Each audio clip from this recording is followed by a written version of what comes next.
কোন জায়গায় মাশাআল্লাহ বলতে হয়, কোন জায়গায় আলহামদুলিল্লাহ বলতে হয়, আমরা মুসলমান এটাও শিখতে পারিনি। কেমন আছেন গো বলে ইনশাআল্লাহ ভালো আছে। প্রতিবেশীর মেয়ে খুব ভালো নাচে, তো সে বলছে আপা মাশাআল্লাহ আপা আপনার মেয়ে এত সুন্দর নাচে মাশাআল্লাহ। এই কথা শুনে মা বলছে আলহামদুলিল্লাহ আমার মেয়ে গতবার স্টেডিয়ামে ড্যান্স প্রতিযোগিতায় প্রথম স্থান অর্জন করল। তোমার ওই যে বড় ছেলের বিয়েতে যে ধুমধাম গান বাজনা করে বিয়েটা অনুষ্ঠান করলে মাশাআল্লাহ মাশাআল্লাহ, ছোট বড় বৃদ্ধ সকলেই বিরাট আনন্দ করেছে।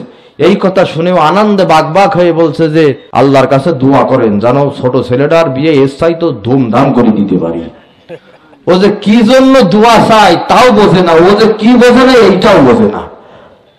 এক বেচারা যাচ্ছে আপনাদের এই বামন্দি বাজারে গরু কিনতে, তো পথে মধ্যে মনে করে শিমলতলি গ্রামে যাইতে যাইতে এক বন্ধুর সাথে দেখা।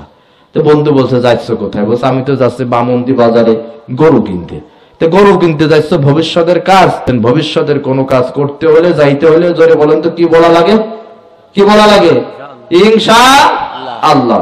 মিয়া পকেটে আছে টাকা, বামন্দি বাজারে আছে গরু, ইনশাআল্লাহ বলবো কেন?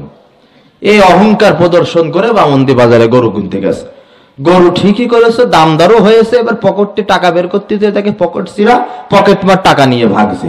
গরু এবার কিনতে পারেনি, ভগ্ন হৃদয় নিয়ে ফিরে আসছে বামন্দি বাজারে। আবারও সেই বন্ধুর সাথে দেখা। বন্ধু বলছে কই রে তোমার সে গরু কই? বলছে বন্ধু ইনশাআল্লাহ টাকা চুরি হয়ে গেছে। আচ্ছা বলেন ইনশাআল্লাহ এখানে বলেছে আসলে কি জায়গা মতো বলেছে?